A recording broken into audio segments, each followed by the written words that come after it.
Motilal Oswal mutual fund द्वारा अपना नया एनएफओ लॉन्च किया जा रहा है जो कि Motilal Oswal Nifty India defence index fund के नाम से जाना जाएगा। इस एनएफओ के अंदर आप 13 जून से लेकर 24 जून 2024 के बीच में निवेश कर सकते हैं। वहीं अगर आप इस बीच में निवेश नहीं भी कर पाते तो जब ये दोबारा से रीओपन होगा तो भी आप इसके अंदर निवेश कर सकते हैं। इसके अंदर बेसिकली जो डिफेंस सेक्टर से रिलेटेड कंपनियां हैं और इसी सेक्टर से रिलेटेड जो इंडेक्स है उसी के अंदर आपका पैसा उसी पोर्शन के अंदर इन्वेस्टमेंट किया जाएगा। अब जानते हैं फंड की डिटेल के बारे में। दुनिया के सभी देश अपने देश की सुरक्षा को सुनिश्चित करने के लिए अपने डिफेंस बजट के ऊपर काफ़ी भारी भरकम का पैसा इन्वेस्ट करते हैं। इसमें अगर हम टॉप कंट्रियों की बात करें तो यूएसए के अंदर $916 बिलियन का खर्च किया जाता है। वहीं चाइना के अंदर $296 बिलियन का खर्च किया जाता है। रशिया के अंदर $109 बिलियन का खर्च किया जाता है और इंडिया के अंदर $84 बिलियन का खर्च किया जाता है। वहीं सऊदी अरेबिया की बात करें तो उसके अंदर $76 बिलियन का खर्च किया जाता है।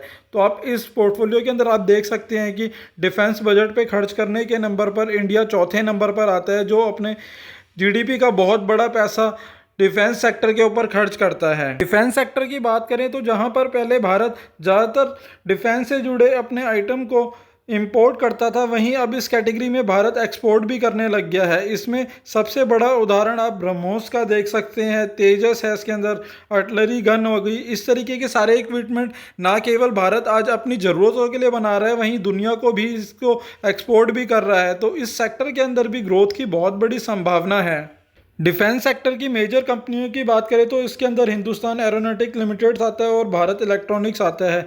जहां आप देखेंगे एचएएल के अंदर आप तेजस विमान, चेतक और ध्रुव जैसे अत्याधुनिक विमानों का निर्माण किया जा रहा है। ये केवल ना अपने देश की ज़रूरतों के लिए बल्कि दुनिया को भी इसमें एक्सपोर्ट करने के लिए हमारे पास बहुत बड़ी अपॉर्चुनिटी है। इस वजह से इस सेक्टर के अंदर भी ग्रोथ होने की बहुत बड़ी संभावना है। वहीं आज भारत अपने आत्मनिर्भर थीम के ऊपर चलते हुए अपने ज़्यादातर डिफेंस के आइटमों को अपने खुद से ही बनाने की कोशिश कर रहा है ताकि वह आत्मनिर्भर बन सके और दूसरे देशों के ऊपर उनकी डिपेंडेंसी कम हो सके।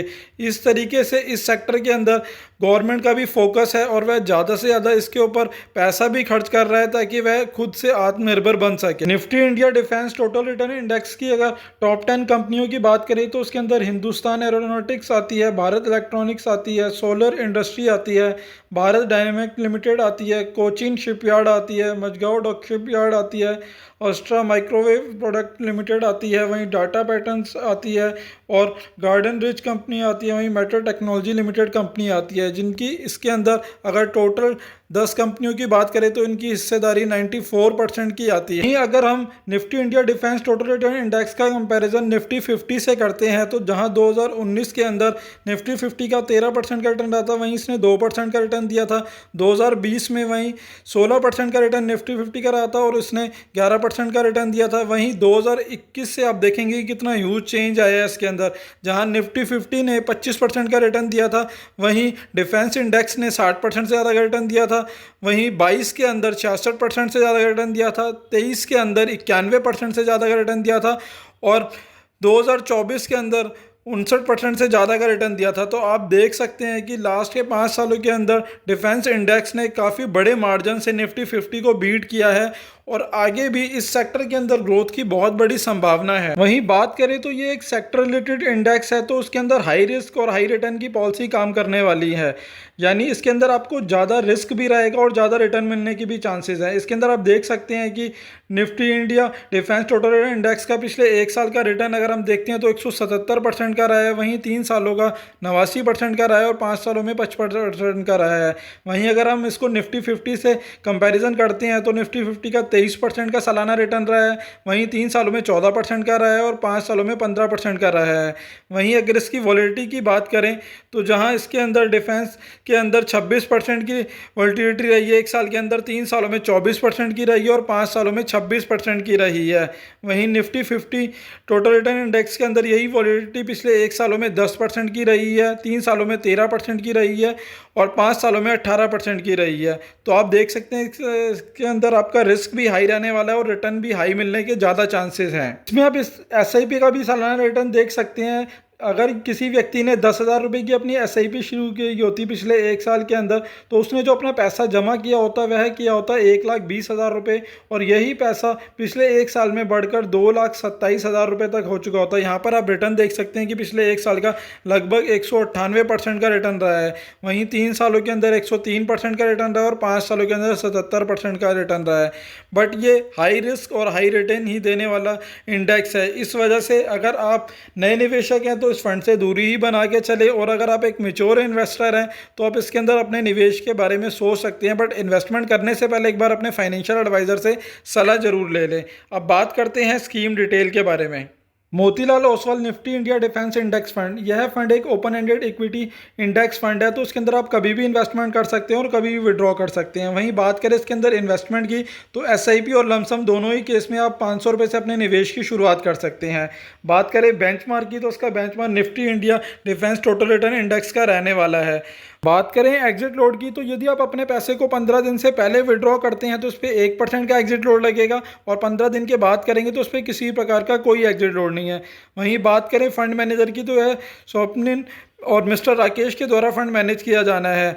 वहीं बात करें इसके ऊपर टैक्सेशन की, तो यदि आप अपने अमाउंट को 1 साल से पहले विड्रॉ करते हैं तो, और जो भी आपको इसके ऊपर प्रॉफिट होगा उसके ऊपर आपको short term capital gain tax देना होगा, जो कि 15% का रहने वाला है। वहीं 1 साल के बाद विड्रॉ करते हैं तो उस पर 1 लाख रुपए तक के अमाउंट के ऊपर तो आपको प्रॉफिट के किसी भी प्रकार का कोई टैक्स नहीं देना होगा। वहीं इससे ऊपर के अमाउंट के ऊपर आपको 10% का टैक्स देना होगा यदि आपका प्रॉफिट 1 लाख से ऊपर होता है। दोस्तों, आशा करता हूं मेरे द्वारा दी गई जानकारी आपके लिए उपयोगी सिद्ध होगी, और यदि आपको वीडियो अच्छा लगा हो तो प्लीज़ इसे लाइक शेयर करें। कोटक म्यूचुअल फंड द्वारा अपना नया NFO लॉन्च किया गया है, जो कि कोटक स्पेशल अपॉर्चुनिटी फंड के नाम से जाना जाएगा। यह फंड एक ओपन एंडेड इक्विटी स्कीम है। इस स्कीम के अंदर आप 10 जून से लेकर 24 जून 2024 के बीच में निवेश कर सकते हैं। अब जानते हैं स्कीम डिटेल के बारे में। NFO में बेसिकली उन कंपनी और उस सेक्टर के अंदर निवेश किया जाएगा जिसके अंदर मार्केट कंडीशन या गवर्नमेंट पॉलिसी के अकॉर्डिंग एक अपॉर्चुनिटी बन रही है और जिसके अंदर ग्रोथ मिलने के ज़्यादा चांसेस हैं। एग्जाम्पल के तौर पर, जैसे गवर्नमेंट का फोकस बेसिकली मेकिंग इंडिया और आत्मनिर्भर भारत की थीम के ऊपर रहने वाला है, और इसी को देखते हुए वह इनसे जुड़े कंपनी और सेक्टरों के ऊपर ज़्यादा फोकस करेगी। जैसे कि एक स्पेशल कंडीशन की बात करें, इस समय भारत का ज़्यादा फोकस ग्रीन एनर्जी के ऊपर है, तो इस समय इससे रिलेटेड कंपनियों के अंदर ज़्यादा इन्वेस्टमेंट किया जाएगा। इस वजह से इस सेक्टर के अंदर ग्रोथ होने के भी ज़्यादा चांसेस हैं। वहीं आप इस सेक्टर के अंदर आप डिफेंस सेक्टर को भी ले सकते हैं, जिसके अंदर गवर्नमेंट आत्मनिर्भर की थीम पे चल रही है और वह खुद से ही अपने हथियार बनाने की कोशिश कर रही है। साथ ही साथ वह इसे एक्सपोर्ट करने की दिशा में भी काम कर रही है। तो इस तरीके से इन सेक्टरों की थीम के ऊपर गवर्नमेंट का मेजर फोकस रहने वाला है। इस वजह से इस सेक्टर के अंदर एक एक्स्ट्रा ऑर्डिनरी अपॉर्चुनिटी निकल के आ रही है, जिससे इन सेक्टरों के अंदर ग्रोथ होने के बहुत ज़्यादा चांसेस हैं। बात करें फंड मैनेजर की, तो उस फंड को देवेंद्र सिंघाल के द्वारा मैनेज किया जाएगा, जिन्हें लगभग कोटक महिंद्रा AMC के अंदर 8 साल का एक्सपीरियंस है और इस इंडस्ट्री के अंदर इन्हें 22 साल से ज़्यादा का एक्सपीरियंस है। वहीं इनके द्वारा कोटक के और भी फंड मैनेजर किए जा रहे हैं, जिनका आप पास्ट रिकॉर्ड भी देख सकते हैं। इसमें अगर हम बात करें तो Kotak multi asset allocation fund की, तो उसने लास्ट 1 साल के अंदर 31% से ज़्यादा का रिटर्न दिया है। वहीं कोटक इक्विटी सेविंग स्कीम के अंदर इसने 19% से ज़्यादा का रिटर्न दिया लास्ट 1 साल के अंदर।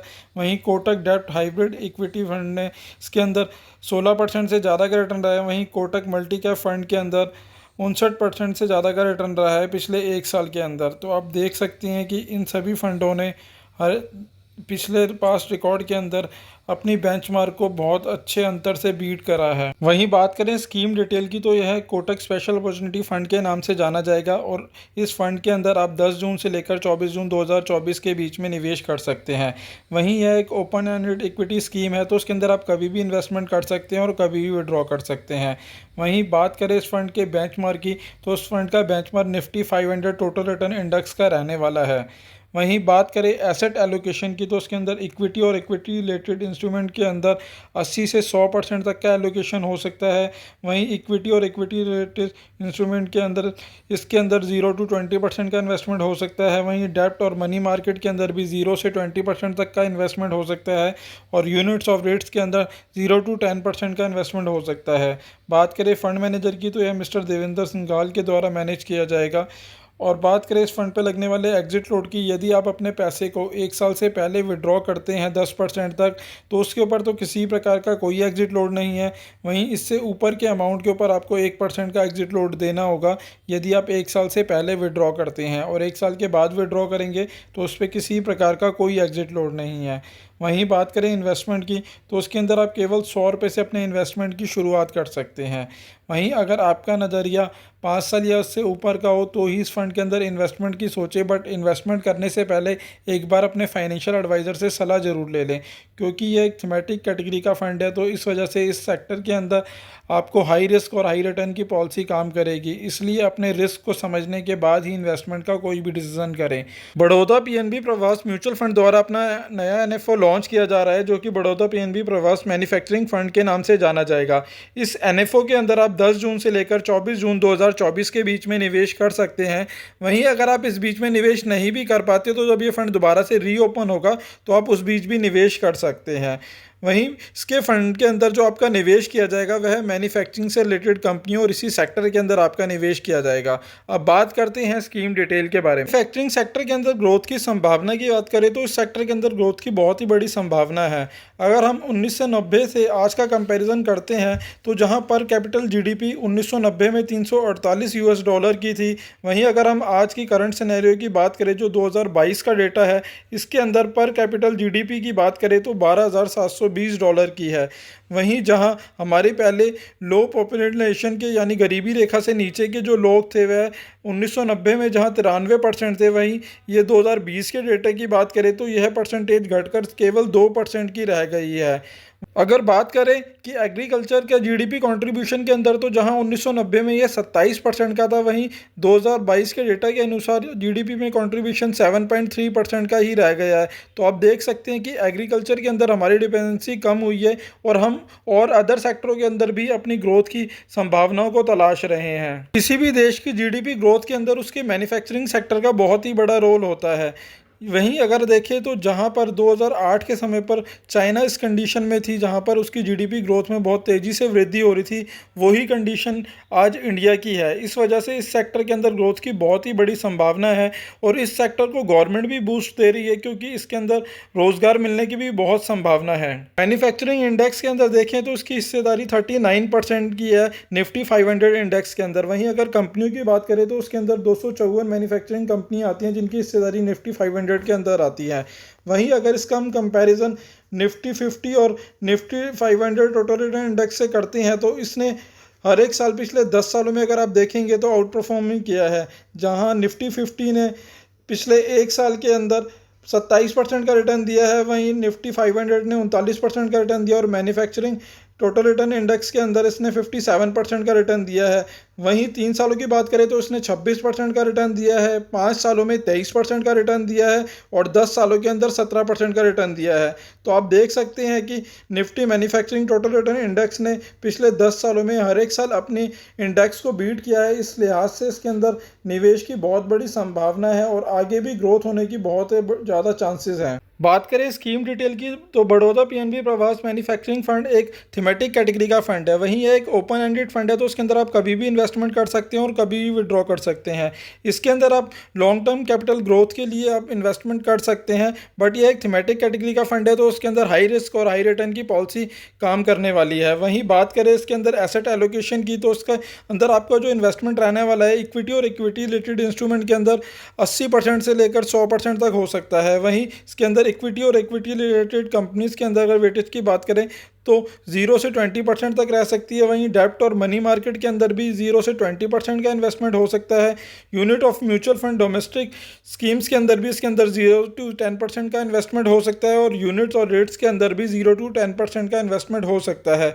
वहीं अगर इसके बेंचमार्क की बात करें तो उसका benchmark Nifty India manufacturing total return index का रहने वाला है। वहीं बात करें इसके फंड मैनेजर की तो उसके fund minister mister Jitendra Shri Ram रहने वाले हैं। एग्जिट लोड की बात करें तो उसके अंदर एंट्री लोड किसी प्रकार का नहीं है और एग्जिट लोड की बात करें तो यदि आप अपने पैसे का 10% तक हिस्सा 1 साल से पहले विड्रॉ करते हैं तो उस पर किसी प्रकार का कोई एग्जिट लोड नहीं है। वहीं अगर आप इससे ऊपर का अमाउंट 1 साल से पहले विड्रॉ करते हैं तो 1% का एग्जिट लोड लगेगा और यदि 1 साल के बाद विड्रॉ करेंगे तो उस पर किसी प्रकार का कोई एग्जिट लोड नहीं है। वहीं बात करें इन्वेस्टमेंट की तो उसके अंदर आप ₹1000 से लमसम इन्वेस्टमेंट कर सकते हैं और एसआईपी के अंदर आप ₹500 से अपने निवेश की शुरुआत कर सकते हैं। बट दोस्तों, अगर इस फंड के अंदर आप निवेश की सोच रहे हैं तो इन्वेस्टमेंट से पहले एक बार अपने फाइनेंशियल एडवाइज़र से सलाह ज़रूर ले लें और आपका नज़रिया लॉन्ग टर्म का हो तो ही इसके अंदर इन्वेस्टमेंट करें, क्योंकि ये एक थीमेटिक कैटेगरी का फंड है तो उसके अंदर आपका रिस्क भी नॉर्मल इक्विटी फंड की तुलना में ज़्यादा रहने वाला है। दोस्तों, आशा करता हूँ मेरे द्वारा दी गई जानकारी आपके लिए उपयोगी सिद्ध होगी और यदि आपको वीडियो अच्छा लगा हो तो प्लीज़ इसे लाइक शेयर करें और चैनल अभी तक आपने सब्सक्राइब नहीं किया है तो प्लीज़ इसे सब्सक्राइब करें। धन्यवाद दोस्तों।